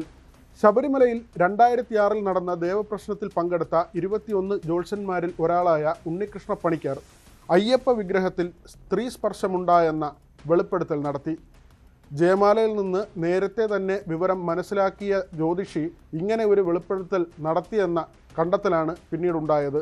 പ്രശസ്തി ലാക്കാക്കി സഹായിയായ AN രഘുപതിയുടെ സഹായത്തോടെ നടി ജയമാലയെ ഫോണിൽ ബന്ധപ്പെട്ട് പിന്നീട് ഇക്കാര്യം സ്ഥിരീകരിക്കാൻ ഉണ്ണികൃഷ്ണ പണിക്കർ പ്രേരിപ്പിച്ചുവെന്നും ഈ നടപടി ഭക്തരുടെ മതവികാരം വ്രണപ്പെടുത്തിയെന്നതിൻ്റെയും പേരിലായിരുന്നു ഒടുവിൽ ജ്യോത്സ്യരെ കൂടി പ്രതി ചേർത്ത് കേസെടുത്തത്. കേസ് 2012 ജൂലൈയിൽ ഹൈക്കോടതി റദ്ദാക്കി. പ്രതികളായ പരപ്പനങ്ങാടി ഉണ്ണികൃഷ്ണ പണിക്കർ, ജയമാല, ബംഗളൂരു സ്വദേശി AN രഘുപതി എന്നിവർക്കെതിരെയുള്ള അന്തിമ റിപ്പോർട്ട് റദ്ദാക്കിയ കോടതി ഇവർക്കെതിരെയുള്ള മജിസ്ട്രേറ്റ് കോടതിയുടെ തുടർ നടപടികളും റദ്ദാക്കി. അയ്യപ്പ വിഗ്രഹമല്ല മറ്റൊരു വിഗ്രഹമാണ് തൊട്ടതെന്ന് പറഞ്ഞാൽ കേസിൽ നിന്ന് ഒഴിവാക്കാമെന്ന് പറഞ്ഞ് ചിലർ തന്നെ സമീപിച്ചുവെന്ന് പിന്നെയും ജയമാല വെളിപ്പെടുത്തി. ഞാൻ സത്യത്തിൽ ഉറച്ചു നിൽക്കുന്നു. അയ്യപ്പ വിഗ്രഹത്തിലാണ് ഞാൻ സ്പർശിച്ചത്. ഏറ്റവും ഒടുവിലും ജയമാലയുടെ നിലപാട് ഇങ്ങനെയായിരുന്നു. അങ്ങനെ തൊടാൻ കഴിഞ്ഞുവെങ്കിൽ അതിന് സഹായിച്ചവരെക്കുറിച്ച് ജയമാല പറയാത്തത് ചിലരെ സംരക്ഷിക്കാൻ വേണ്ടി മാത്രമാണ്. അന്ന് അങ്ങനെയെങ്കിൽ രക്ഷപ്പെട്ടു പോയത് ഇതേ ദൈവതുല്യരും. എന്തായാലും വിവാദങ്ങൾ ഇങ്ങനെ കൊടുമ്പിരി കൊണ്ടിരിക്കുന്നതിനിടെ CPMന്റെ പ്രധാനപ്പെട്ട നേതൃയോഗം നടക്കുകയാണ് തിരുവനന്തപുരത്ത്. തന്ത്രി കണ്ഠരര് രാജീവരുടെ അറസ്റ്റോടെ ശബരിമല സ്വർണ്ണക്കൊള്ള കേസ് നിർണായക വഴിത്തിരിവിൽ എത്തി നിൽക്കുകയാണ്. CPM സംസ്ഥാന സെക്രട്ടേറിയറ്റ് യോഗം ഇന്ന് ചേരുന്നത്. തന്ത്രിയുടെ അറസ്റ്റിനെ തുടർന്നുള്ള സാഹചര്യങ്ങൾ ഇന്നത്തെ യോഗം വിലയിരുത്തുമെന്നാണ് കരുതുന്നത്. ജമാഅത്തെ ഇസ്ലാമിയുമായി ബന്ധപ്പെട്ട് AK ബാലൻ നടത്തിയ പരാമർശങ്ങളെ ചൊല്ലിയുള്ള വിവാദങ്ങളും ചർച്ചയാകും.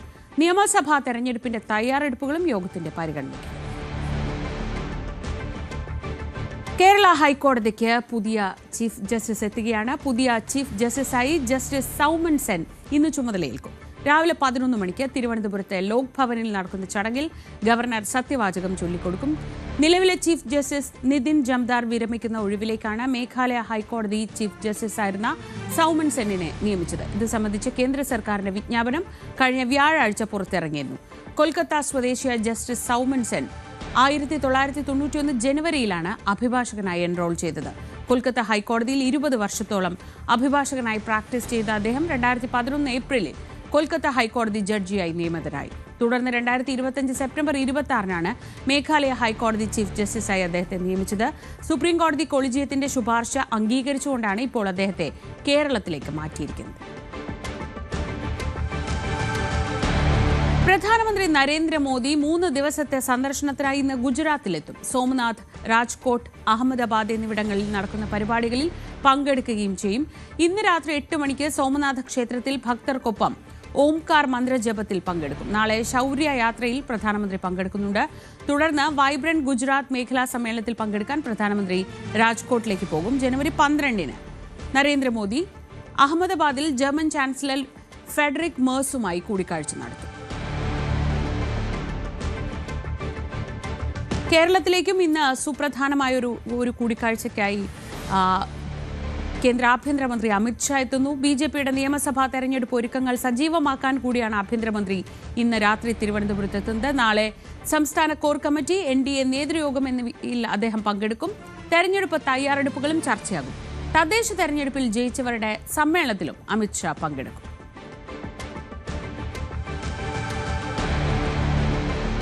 തിരുവനന്തപുരം കിളിമാനൂരിൽ വാഹനമിടിച്ച് യുവതി മരിച്ച സംഭവം വിവാദമാവുന്നു. വാഹനത്തിൽ നിന്ന് ഫയർഫോഴ്സ് ഉദ്യോഗസ്ഥന്റെ തിരിച്ചറിയൽ കാർഡ് ലഭിച്ചു. പ്രതികൾ ലഹരി ഉപയോഗിച്ച് വാഹനമോടിച്ചപ്പോഴാണ് അപകടമുണ്ടായതെന്നാണ് നാട്ടുകാരുടെ ആരോപണം.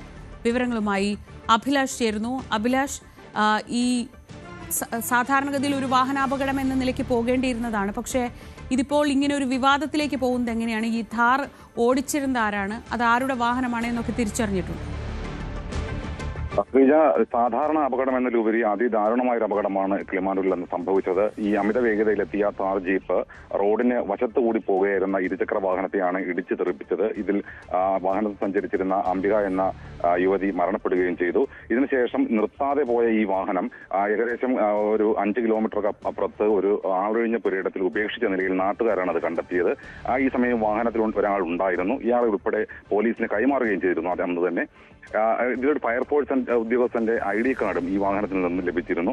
എന്നാൽ ഈ പോലീസ് കസ്റ്റഡിയിലെത്തിയ ആ വാഹനത്തിലുണ്ടായിരുന്നയാളെ സ്റ്റേഷൻ ജാമ്യത്തിൽ വിട്ടയക്കുകയും ഈ വാഹനത്തിൽ ഉണ്ടായിരുന്നു എന്ന് പറയപ്പെടുന്ന 3 പേര് ഇനിയും പോലീസ് ആരാണെന്ന് കണ്ടെത്താൻ പോലും സാധിച്ചിട്ടില്ല എന്നുള്ളതാണ്. ഇവരാരെയും തന്നെ കസ്റ്റഡിയിൽ എത്തിയിട്ടുമില്ല. ഈ വാഹനത്തിന്റെ ഉടമസ്ഥനെ പോലീസ് തിരിച്ചറിഞ്ഞതായി പറയുന്നുണ്ട്. എന്നാൽ ഈ വാഹനത്തിന്റെ ഉടമസ്ഥനാണോ വാഹനം ഓടിച്ചിരുന്നത് എന്ന് സംബന്ധിച്ച് പോലും കൃത്യമായ വിവരം നൽകാൻ പോലീസിന് കഴിയുന്നില്ല എന്നുള്ളതാണ്.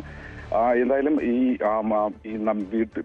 മനഃപൂർവ്വമല്ലാതെ നരഹത്യ എന്ന വകുപ്പിട്ടാണ് പോലീസ് ഇപ്പോൾ നിലവിൽ കേസ് എടുത്തിരിക്കുന്നത്. എന്നാൽ ഇത് പോരാ എന്നും ശക്തമായ വകുപ്പുകൾ കൂടി ഉൾപ്പെടുത്തണമെന്നുമാണ് ഇപ്പോൾ നാട്ടുകാരും ഈ മരണപ്പെട്ട യുവതിയുടെ ബന്ധുക്കളും ആവശ്യപ്പെടുന്നത്. ഇത് സംബന്ധിച്ച് ശക്തമായ നടപടികളുമായി മുന്നോട്ട് പോകാൻ ഉന്നത ഉദ്യോഗസ്ഥർക്ക് പരാതികൾ ഉൾപ്പെടെ നൽകുന്ന നടപടികളുമായി ഇന്ന് തന്നെ അതിനുള്ള നടപടികൾ കൈക്കൊള്ളുമെന്നാണ് കുടുംബം അറിയിച്ചിട്ടുള്ളത്. ഇതിന് പോലീസ് ആകെ ചെയ്തത് എന്ന് പറയുമ്പോൾ ഈ അപകടം നടന്ന സ്ഥലത്ത് നിന്നും ഈ വാഹനം ഉപേക്ഷിച്ച സ്ഥലം വരെയുള്ള ഭാഗത്തെ CCTV ദൃശ്യങ്ങൾ കേന്ദ്രീകരിച്ച് അന്വേഷണം നടത്തുന്നു എന്ന രീതിയിലുള്ള ഒരു ഉത്തരവാദിത്തരഹിതമായ മറുപടിയാണ് പോലീസിന്റെ ഭാഗത്തു നിന്നും ഇപ്പോഴും ഉണ്ടായിക്കൊണ്ടിരിക്കുന്നത്. ശ്രീജ, ശരി. അഭിലാഷാണ്. ഇറാൻ ഭരണകൂടത്തിനെതിരെ പ്രതിഷേധിക്കുന്നവരെ ആക്രമിച്ചാൽ അതിശക്തമായി തിരിച്ചടിക്കുമെന്ന് ഡൊണാൾഡ് ട്രംപ്. സ്ഥിതിഗതികൾ സൂക്ഷ്മമായി നിരീക്ഷിക്കുകയാണെന്നും അമേരിക്കൻ പ്രസിഡന്റ് പറഞ്ഞു. 14ാം ദിവസവും ഭരണകൂട വിരുദ്ധ പ്രക്ഷോഭങ്ങൾക്ക് ഇറാനിൽ ശമനമില്ല. അതേസമയം പ്രതിഷേധിക്കുന്നവരെ ആക്ഷേപിക്കുകയാണ് പരമോന്നത നേതാവ് Ayatollah Ali Khamenei. US president Donald ട്രംപിനെ പ്രസാദിപ്പിക്കാൻ ശ്രമിക്കുന്ന ഒരു കൂട്ടം നശീകരണക്കാർ എന്നാണ് വിമർശനം. പ്രതിഷേധങ്ങളെ തടയാൻ ഇന്റർനെറ്റ് വിലക്ക് അനിശ്ചിതകാലത്തേക്ക് തുടരുകയാണ്. അഭിലാഷ് രാധാകൃഷ്ണൻ വിവരങ്ങളുമായി. അഭിലാഷ്, പ്രക്ഷോഭം എന്നതിൽ നിന്ന് മാറി ഒരു കലാപ സാഹചര്യത്തിലേക്ക് ഇറാനിലെ പലയിടത്തും കാര്യങ്ങൾ കൈവിട്ടു പോകുന്നതിനിടെ ഈ പ്രകോപനപരമായ പ്രസ്താവനകൾ തുടരുകയാണ്. ജനങ്ങൾ അവരുടെ പ്രശ്നങ്ങൾ ഉന്നയിച്ചുകൊണ്ട്, വിലക്കയറ്റം ഉൾപ്പെടെ സാധാരണ മനുഷ്യന് ജീവിക്കാൻ കഴിയാത്ത സാഹചര്യങ്ങൾ ഉന്നയിച്ചുകൊണ്ട് നടത്തുന്ന പ്രതിഷേധത്തെ അമേരിക്കയുടെ പിന്തുണയോടെയുള്ള സമരം എന്നാണ് പറഞ്ഞുകൊണ്ടേയിരിക്കുന്നത്. അമേരിക്കയുടെ ഒരു ഇടപെടൽ ഉണ്ടാകാനുള്ള സാധ്യത എത്രത്തോളമാണ്? നിലവിൽ ഇറാനിലെ സാഹചര്യങ്ങൾ എന്തൊക്കെയാണ്? ശ്രീജ, കഴിഞ്ഞ 14 ദിവസമായി വലിയ രീതിയിലുള്ള പ്രക്ഷോഭങ്ങളാണ് ഇറാനിൽ നടന്നുകൊണ്ടിരിക്കുന്നത്. വിവിധ പ്രവിശ്യകളിലായി നാട്ടുകാരിറങ്ങി ഭരണകൂടത്തിനെതിരെ ഖമനേയി കൊല്ലപ്പെടണമെന്നുള്ള മുദ്രാവാക്യങ്ങളടക്കം ആവർത്തിച്ചുകൊണ്ടാണ്, ഉരിയാടിക്കൊണ്ടാണ് അവർ വലിയ രീതിയിലുള്ള പ്രക്ഷോഭങ്ങൾ ആ രാജ്യത്ത് നടത്തിക്കൊണ്ടിരിക്കുന്നത്. മാത്രമല്ല ഇതിനിടെ 62ഓളം ആളുകളാണ് അവിടെ കൊല്ലപ്പെട്ടത്. 2300ഓളം പേർക്ക് വലിയ രീതിയിലുള്ള പരിക്കുകൾ ഏറ്റിട്ടുണ്ട്. കാരണം ഈ ജനങ്ങളും അതുപോലെ അവിടുത്തെ പോലീസും സായുധ പോലീസും പലയിടങ്ങളിലും നേരിട്ട് സംഘർഷങ്ങളിൽ ഏർപ്പെടുന്നുണ്ട്. അങ്ങനെ 62ഓളം പേർ കൊല്ലപ്പെടുന്ന ഒരു സാഹചര്യം. ഇതിൽ വലിയൊരു രാഷ്ട്രീയമുണ്ട്. കാരണം 1979 അവിടുത്തെ പെഹ്ലാവി ഭരണകൂടം പുറത്താകുന്നത്. അന്നത്തെ റുഹുള്ള ഖമനയുടെ നേതൃത്വത്തിലുള്ള പ്രതിഷേധമാണ് ആ ഒരു സർക്കാരിനെ അല്ലെങ്കിൽ ആ ഭരണകൂടത്തെ അട്ടിമറിച്ചത്. അതേ ഒരു കാര്യം ഇപ്പോൾ വീണ്ടും ഇവിടെ ആവർത്തിക്കുകയാണ്. അതിൽ അമേരിക്കയുടെ ഒരു പിന്തുണ ഈ പെഹ്ലാവി ഭരണകൂടത്തിന്, അല്ലെങ്കിൽ ഇവിടുന്ന് ഇപ്പോൾ അമേരിക്കയിലുള്ള റേസ പെഹ്ലാവിയും അവർക്കുണ്ട് എന്നുള്ളതാണ് ഏറ്റവും പ്രധാനപ്പെട്ട കാര്യം. അതുകൊണ്ട് തന്നെ ഇപ്പോൾ 2026 ഈ ഖമനേയിയുടെ ഭരണകൂടത്തെ അട്ടിമറിച്ചുകൊണ്ട്, അല്ലെങ്കിൽ അവരെ താഴെ ഇറക്കി പകരം ഷാ ഭരണകൂടം 79 പുറത്തായ മുഹമ്മദ് ഷാ പഹ്ലാവി ആ ഭരണകൂടം തിരിച്ചെത്തണം എന്നുള്ളതാണ്.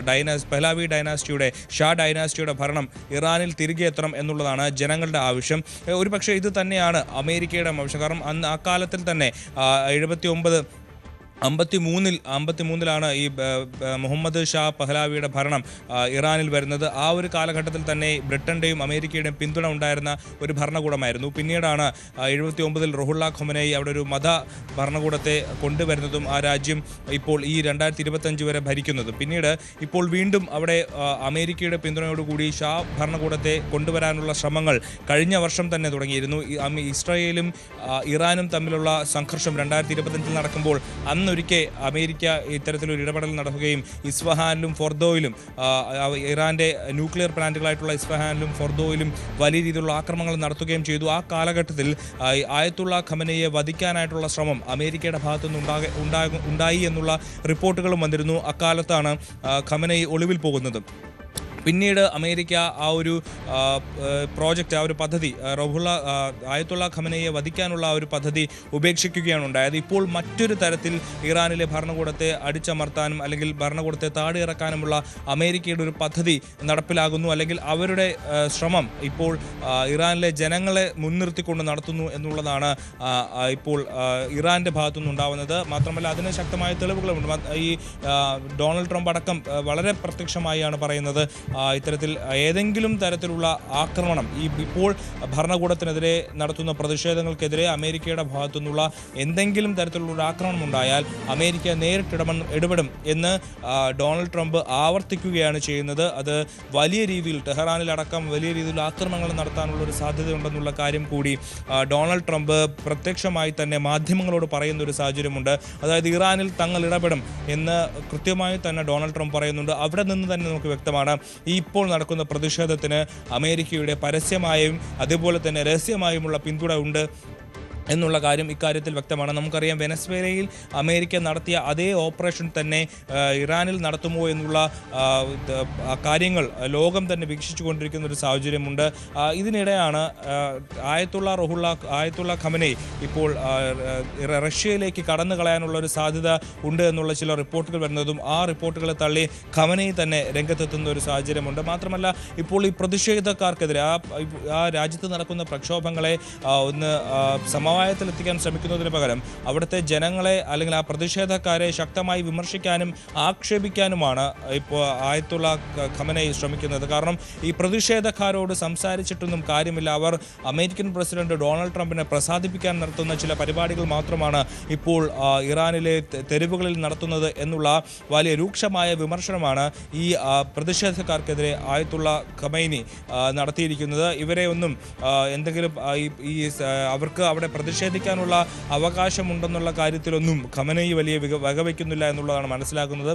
അതേസമയം മസൂദ് പെസഷ്കിയാൻ ഇറാന്റെ പ്രസിഡന്റ് പറയുന്നത് രാജ്യത്ത് ചില സാമ്പത്തികമായിട്ടുള്ള ചില പ്രശ്നങ്ങൾ നേരിടുന്ന ഒരു സാഹചര്യത്തിൽ സ്വാഭാവികമായിട്ടുള്ള പ്രതിഷേധം ആളുകൾക്കിടയിൽ ഉണ്ടാകുന്നുണ്ട്. എന്നാൽ അതിനിടയിൽ തന്നെ കുറച്ച് ആളുകൾ അമേരിക്കയുടെ പണം പറ്റിക്കൊണ്ട് ഇറാനെതിരെ ചില ആളുകൾ നടത്തുന്ന പരിപാടികൾ കൂടി ഇതിനിടയിൽ നടക്കുന്നുണ്ട് എന്നുള്ള കാര്യം കൂടി മസൂദ് പെസഷ്കിയാൻ പറയുന്നുണ്ട്. അതായത് പരമോന്നത ഭരണാധികാരിയായിട്ടുള്ള ആയത്തുള്ള ഖമനയി പറയുന്നതും അതുപോലെ പ്രസിഡന്റ് മസൂദ് പെസഷ്കിയാൻ പറയുന്നതും രണ്ടും ഒരാൾ മിതമായിട്ടുള്ള രീതിയിൽ ഇടപെടുമ്പോൾ മറ്റൊരാൾ എക്സ്ട്രീമിസ്റ്റ് രീതിയിലുള്ള ഒരു നിലപാടുകളാണ് ഈ ഒരേ വിഷയത്തിൽ തന്നെ പറയുന്നതെന്ന് വേണം നമുക്ക് മനസ്സിലാക്കാൻ.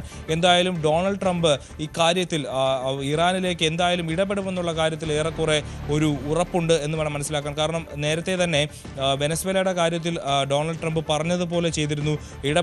വെനസ്വേലയുടെ കാര്യത്തിൽ ഇടപെടും, മദൂറോയെ അധികാരത്തിൽ നിന്ന് താഴെ ഇറക്കുമെന്ന് ഡൊണാൾഡ് ട്രംപ് പ്രഖ്യാപിച്ചു. അതുപോലെ തന്നെ ഡൊണാൾഡ് ട്രംപ് അത് ചെയ്തു. ഇപ്പോൾ ഇറാന്റെ കാര്യത്തിലും അത്തരത്തിലൊരു നീക്കത്തിലേക്കാണ് അമേരിക്ക പോകുന്നത് എന്ന് വേണം മനസ്സിലാക്കാൻ. ഇക്കാര്യത്തിൽ ഇറാന്റെയും റഷ്യയുടെയും നിലപാട് കൂടി ഇറാനും റഷ്യയും കൂടി ഇക്കാര്യത്തിൽ വലിയ രീതിയിൽ അമേരിക്കയുടെ നീക്കങ്ങൾ നിരീക്ഷിച്ച് വരികയാണ് എന്ന് വേണം മനസ്സിലാക്കാൻ. കാരണം ഇറാനും റഷ്യയും അവരുമായി ചേർന്ന് നിൽക്കുന്ന രാജ്യങ്ങളെല്ലാം വളഞ്ഞിട്ട് ആക്രമിക്കുന്ന ഒരു രീതിയാണ് അമേരിക്ക സ്വീകരിക്കുന്നത്.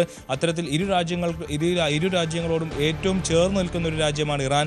അതുകൊണ്ട് തന്നെ ഇറാനിലേക്ക് ഒരു ആക്രമണം കൂടി നടത്തിയാൽ ഈ ഒരു അച്ചുതണ്ട്, ഇറാൻ റഷ്യ അച്ചുതണ്ടിന് വലിയ രീതിയിലുള്ള ഒരു പ്രഹരമായിരിക്കും അത് ഉണ്ടാവുക. അതുകൊണ്ട് തന്നെ വലിയ രീതിയിലുള്ള ഒരു തിരിച്ചടിയും അമേരിക്കയുടെ ഭാഗത്തുനിന്ന് ഇത്തരത്തിലൊരു നീക്കമുണ്ടായാൽ നമുക്ക് പ്രതീക്ഷിക്കാവുന്നതാണ്. ശ്രീജ.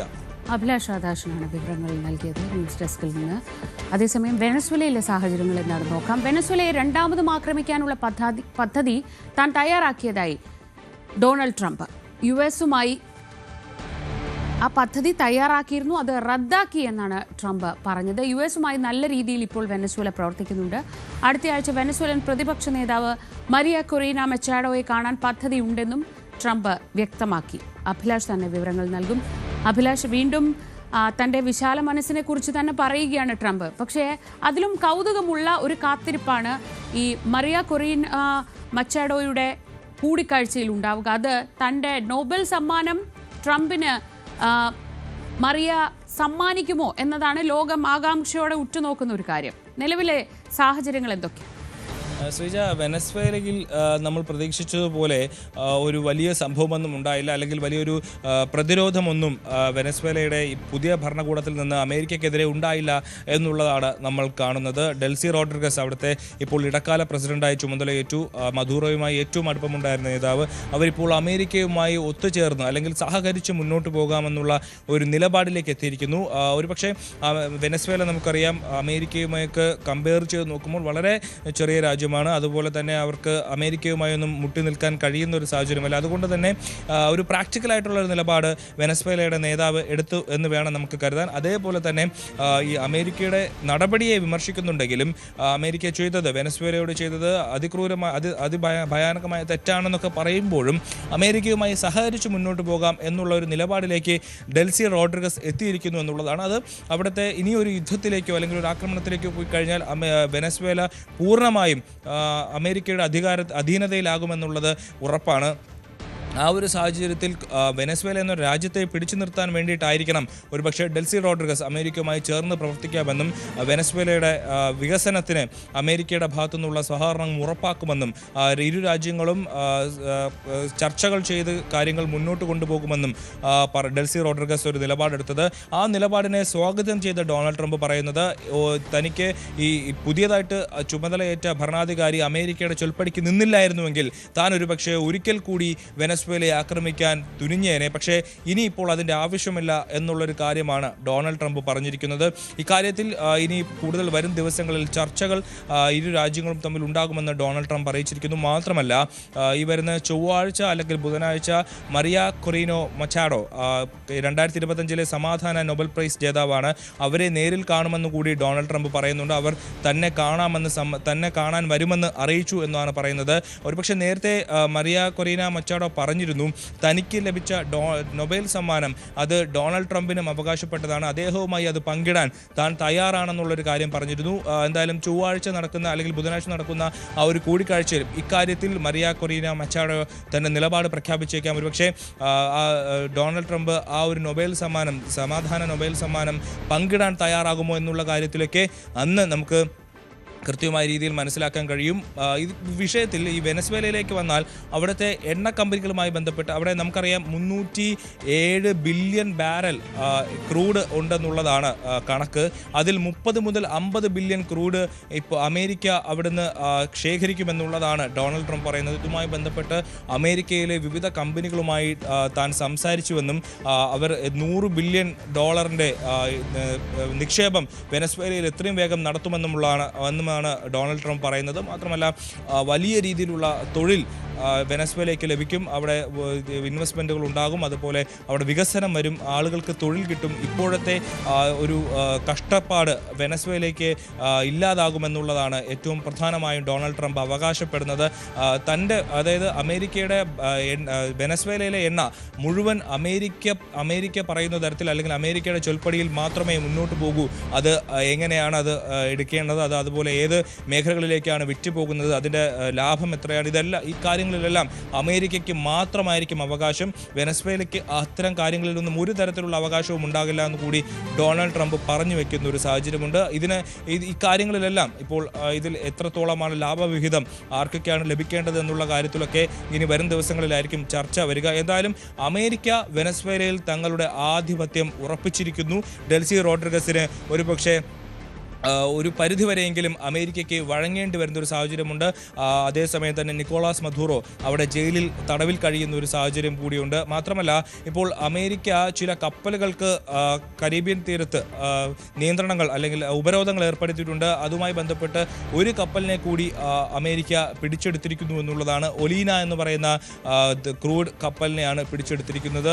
ഈ പ്രദേശത്ത് വെനസ്വേലയിൽ നിന്ന് ഏതെങ്കിലും കപ്പൽ തങ്ങൾ അറിയാത്ത രീതിയിൽ അല്ലെങ്കിൽ തങ്ങളുടെ അനുമതിയില്ലാതെ എണ്ണയുമായി പോകുന്നുണ്ടെങ്കിൽ അതിനെ പിടിച്ചെടുക്കുമെന്നുള്ള നിലപാട് അമേരിക്ക തുടരുകയാണ്. കഴിഞ്ഞ ദിവസം റഷ്യയുടെ പതാക ഏന്തി വന്ന മർനേര എന്ന് പറയുന്ന കപ്പലിനെയും കൂടി ഡൊണാൾഡ് ട്രംപ് അല്ലെങ്കിൽ അമേരിക്ക പിടിച്ചെടുത്തൊരു സാഹചര്യമുണ്ട്. ഇക്കാര്യത്തിലടക്കം ഇനിയിപ്പോൾ അമേരിക്കയുടെ ഭാഗത്തു നിന്നുള്ള നിലപാടുകൾ, ഈ ഉപരോധമെല്ലാം ഏർപ്പെടുത്തിയത് അവസാനിപ്പിക്കുമോ എന്നുള്ള കാര്യത്തിലൊക്കെ വലിയ രീതിയിൽ ചർച്ചകളും ഒക്കെ നടക്കുന്ന ഒരു സാഹചര്യമുണ്ട്. എന്തായാലും വെനസ്വേലയുടെ കാര്യത്തിലും അമേരിക്ക ആധിപത്യം ഉറപ്പിച്ചു കഴിഞ്ഞു. ഇനി ക്രൂഡ് റിഫൈൻ ചെയ്യുന്ന കാര്യത്തിലുള്ള നടപടികളിലേക്ക് അമേരിക്ക കടക്കുന്നു എന്ന് വേണം മനസ്സിലാക്കാൻ. ശ്രീജ. അഭിലാഷാണ് വിവരങ്ങൾ നൽകിയത്. കലാപം ശമിക്കാത്ത ബംഗ്ലാദേശിൽ ന്യൂനപക്ഷങ്ങൾക്ക് നേരെ ആക്രമണം നീളുന്നതിൽ ആശങ്ക പ്രകടിപ്പിച്ച് ഇന്ത്യ. ന്യൂനപക്ഷക്കാരായ ആളുകളിലേക്കും അവരുടെ വീടുകളിലേക്കും സ്ഥാപനങ്ങളിലേക്കും നടക്കുന്ന ആക്രമണങ്ങൾ തടയണമെന്നാണ് ധാക്കയുടെ ഇന്ത്യൻ വിദേശകാര്യ മന്ത്രാലയം ആവശ്യപ്പെടുന്നത്. ഇതുവരെ 10ഓളം പേർ ആക്രമണങ്ങളിൽ കൊല്ലപ്പെട്ടതായാണ് റിപ്പോർട്ടുകൾ. ബ്രിട്ടീഷ് മുൻ ആഭ്യന്തര സെക്രട്ടറി പ്രീതി പട്ടേലും ഹിന്ദുക്കൾക്കെതിരെ നടക്കുന്ന ആക്രമണങ്ങളിൽ ആശങ്ക രേഖപ്പെടുത്തി. ബ്രിട്ടൻ നയതന്ത്ര നീക്കങ്ങളിലൂടെ വിഷയത്തിൽ ഇടപെടണമെന്ന് വിദേശകാര്യ സെക്രട്ടറിക്ക് അവർ കത്തയച്ചു. മൂന്നാർ ടൗണിൽ തെരുവുനായയുടെ ആക്രമണത്തിൽ നിന്ന് പെൺകുട്ടി രക്ഷപ്പെട്ടത് തലനാരിഴയ്ക്ക്. കുരച്ചുകൊണ്ട് പാഞ്ഞെത്തിയ തെരുവുനായ പെൺകുട്ടി ആക്രമിക്കാൻ മുതിർന്നെങ്കിലും ഒച്ചവെച്ചതോടെ നായ പിന്തിരിയുകയായിരുന്നു. പോയ ദിവസങ്ങളിൽ വിനോദസഞ്ചാരികളടക്കം നിരവധി പേർക്ക് തെരുവുനായയുടെ കടിയേറ്റിരുന്നു.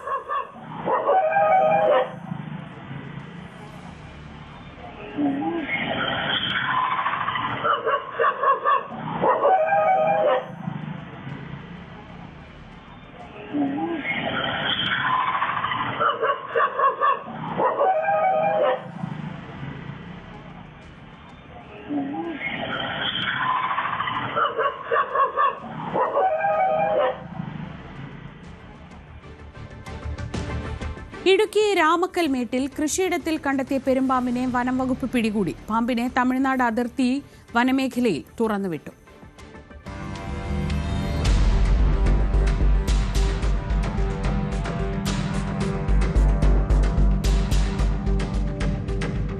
രാമക്കൽമേട് കാറ്റാടിപ്പാടം സ്വദേശി അംബുജാക്ഷന്റെ വീടിനോട് ചേർന്നുള്ള സ്ഥലത്താണ് പെരുമ്പാമ്പിനെ കണ്ടത്. തുടർന്ന് വീട്ടുകാർ നെടുങ്കണ്ടം കല്ലാർ ഫോറസ്റ്റ് സെക്ഷൻ ഓഫീസിൽ വിവരമറിയിച്ചു. BFO ES ഷിജുവിന്റെ നേതൃത്വത്തിലുള്ള ഫോറസ്റ്റ് ഉദ്യോഗസ്ഥർ സ്ഥലത്തെത്തി പെരുമ്പാമ്പിനെ പിടികൂടി.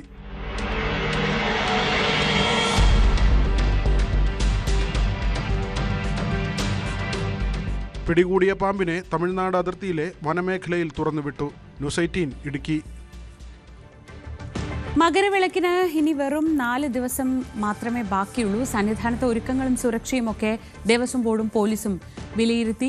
മകരവിളക്ക് ദിവസം വെർച്വൽ ക്യൂ വഴി 30,000 പേർക്കായിരിക്കും ദർശനം. മകരവിളക്ക് അടുത്തതോടെ സന്നിധാനത്തേക്ക് തീർത്ഥാടകരുടെ ഒഴുക്ക് തുടരുകയാണ്. മകരവിളക്കിന് ഇനി 4 ദിവസം മാത്രം ശേഷിക്കെ അതിനുള്ള മുന്നൊരുക്കങ്ങളാണ് സന്നിധാനത്ത് ഇപ്പോൾ പുരോഗമിക്കുന്നത്. പ്രധാനമായിട്ടും തീർത്ഥാടകർ ഇവിടെ തമ്പടിക്കുന്ന സാധ്യതകൾ പരിശോധിച്ച് അവിടെയെല്ലാം മുൻകരുതൽ നടപടികളും സുരക്ഷാ സംവിധാനങ്ങളും ഒരുക്കുന്നതാണ് ആദ്യത്തെ ഘട്ടം. ഏറ്റവും അധികം തീർത്ഥാടകർ തമ്പടിക്കുന്നത് പാണ്ഡിത്താവളം മേഖലയിലാണ്. അവിടെ അത് മുൻകൂട്ടി കണ്ട് ബാരിക്കേഡുകൾ സ്ഥാപിക്കാനുമായിട്ടുള്ള ഒരുക്കങ്ങളാണ് ആ ഭാഗത്ത് പൂർത്തിയാകുന്നത്.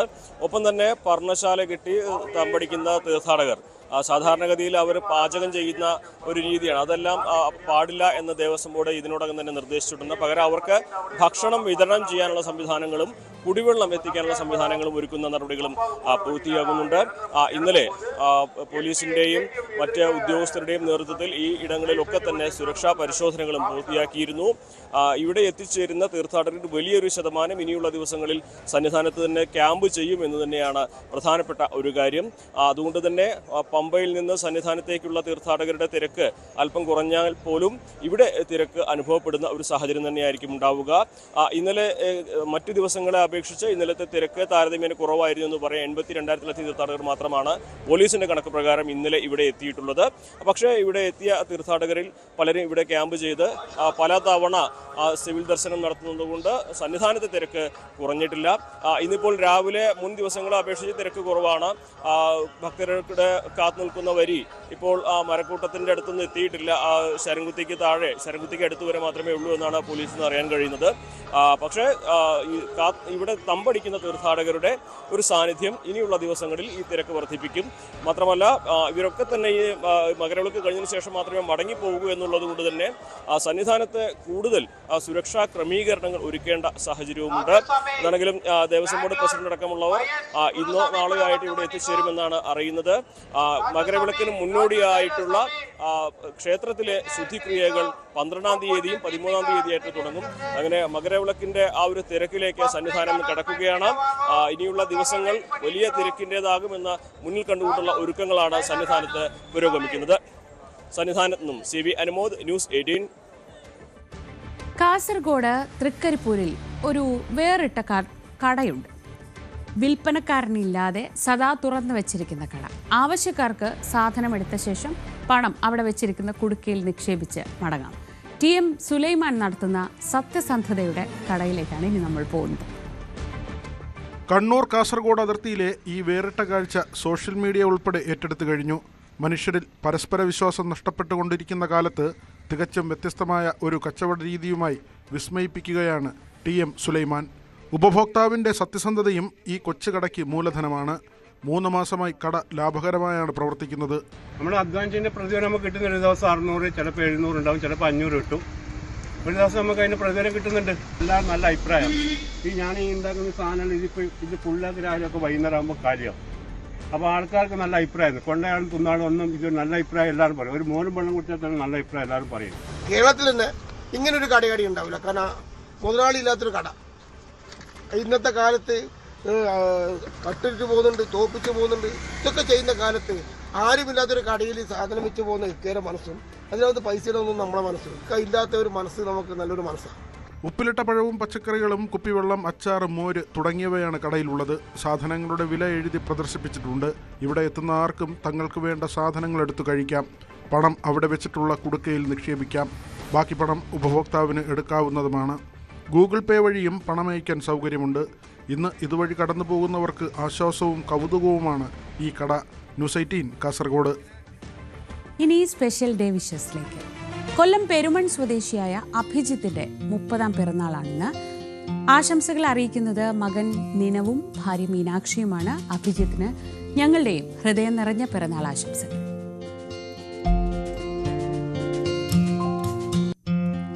തിരുവനന്തപുരം വട്ടപ്പാറ കാരമൂട് സ്വദേശിയായ സാനിയുടെ ജന്മദിനമാണിന്ന്. ആശംസകളുമായി പ്രിൻസിയും സൂര്യയും അഖിലുമാണ് ആശംസ അറിയിച്ചിരിക്കുന്നത്. ഒപ്പം ഞങ്ങളുടെയും ഹൃദയം നിറഞ്ഞ ബർത്ത്ഡേ വിഷസ്.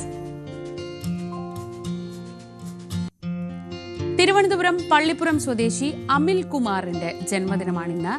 ആശംസകൾ അറിയിക്കുന്നത് ഭാര്യ സുനന്ദ, മക്കളായ ദേവനന്ദ, ആൻമിയ എന്നിവരാണ്. Happy birthday Amil. തിരുവനന്തപുരം പൊന്മുടിയിൽ പരിക്കേറ്റ കുരങ്ങിന് രക്ഷകരായി പോലീസ്. വാഹനം തട്ടി പരിക്കേറ്റ് അബോധാവസ്ഥയിൽ വഴിയിൽ കിടന്ന കുരങ്ങിനെയാണ് ASI ഗോപകുമാറും ഉദ്യോഗസ്ഥനായ രഞ്ജിത്തും പ്രാഥമിക ശുശ്രൂഷ നൽകി രക്ഷപ്പെടുത്തിയത്. കയ്യിൽ കരുതിയിരുന്ന വെള്ളവും ഭക്ഷണവും കുരങ്ങിന് നൽകി. വൈദ്യുതാഘാതമേറ്റതോ പരസ്പരമുള്ള തല്ലുകൂടലോ ആകാം പരിക്കേറ്റതെന്നാണ് നിഗമനം.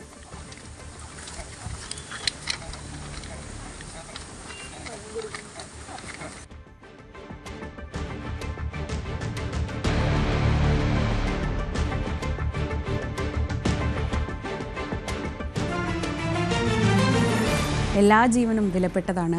ആ ഒരു സന്ദേശമാണ് ഇപ്പോൾ നമ്മൾ കണ്ട ദൃശ്യങ്ങളിൽ നിന്ന് വരുന്നത്. പരിക്കേറ്റ് കിടക്കുന്ന ഒരു കുരങ്ങാണ്.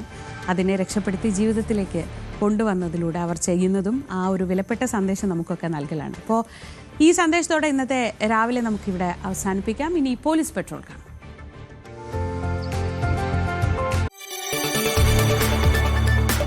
കൂടുതൽ വാർത്തകൾക്ക് news 18 Keralam YouTube channel subscribe ചെയ്യുക.